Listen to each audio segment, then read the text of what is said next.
araw sa inyo mga guys. At andito na naman tayo sa bukid. As usual, ito na naman yung ating update dito mga guys.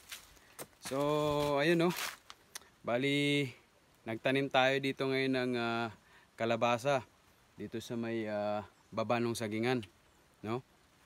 Mapapansin nyo, masyado na makapal ulit yung damo ng ating mga saging. So bali nagtanim tayo ng kalabasa, bali limang parte or limang area yung tinaniman natin. So hopefully kahit papaano may tumubo doon, ano.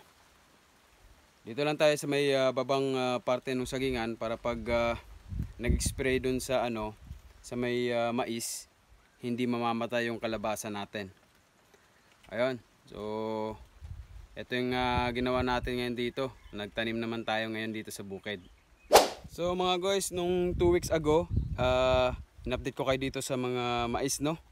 Bali, naabonohan na to. At mapapansin nyo mga guys, ang lalaki na ng mga mais natin. Ito ako ngayon sa may taas. Sa may taas na parte. So nung nakaraan, yun yung pinakita ko sa inyo. Yung ating extension, no? Yung extension nila yung pag-araro.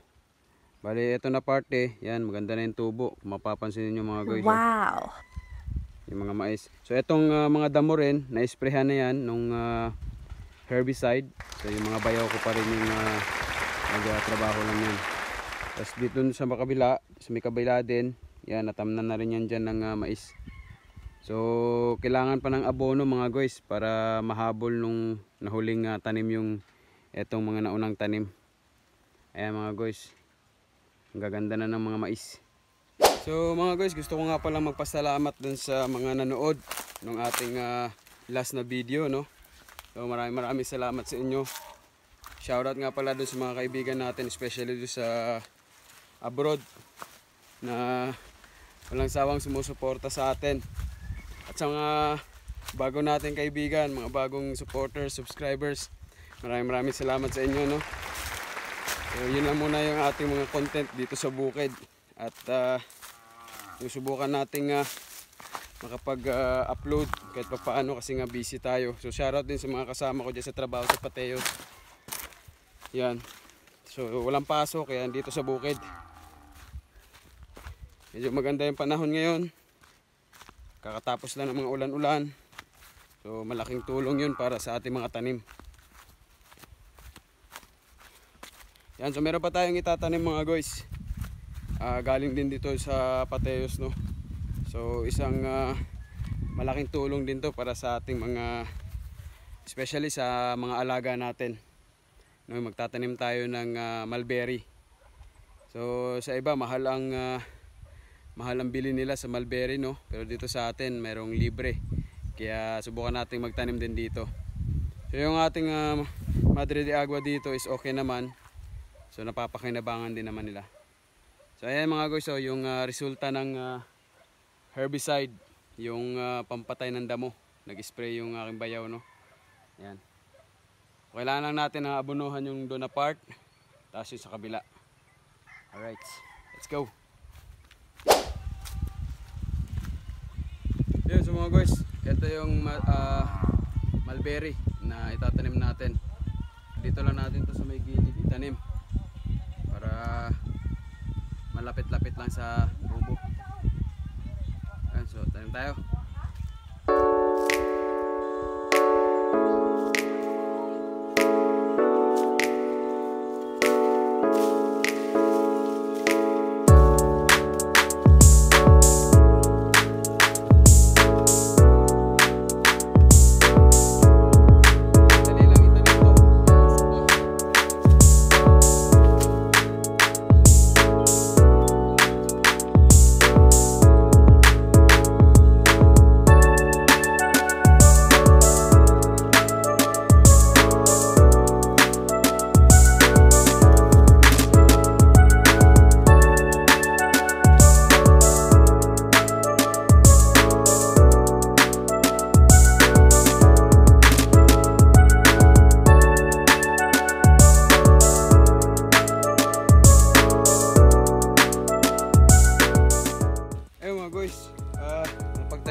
kasi kung mabubuhay ba yan. Kasi minsan nakakain ng baka, kalabaw or yung kabayo dito, no. So dapat lumaki muna sila. So let's see, at least meron tayong 5 punong tinanim. Bali 6 pala. So yun yung tinanim natin ngayon mga guys, at mamaya magtatanim din tayo dun sa may sa may maisan ng sitaw, no? So ito yung time na pwede na tayo ulit magtanim ng mga gulay kasi nag-uulan, nag-iinit. So, maganda na yung panahon. Ayan, so samahan nyo kami mamaya, magtatanim tayo ng sitaw. Let's go!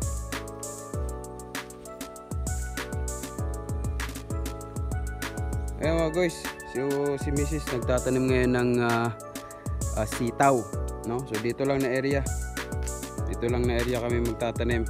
Actually siya magtatanim para malapit lang dito sa kubo. Ayan. So at least kahit paano pag punta namin dito merong makukuha, no? So ayan. Dati doon tayo nagtanim, no? Yan. Diyan tayo nagtanim dati ng sitaw. Yung area na yan. So ngayon dito lang sa malapit. Alright.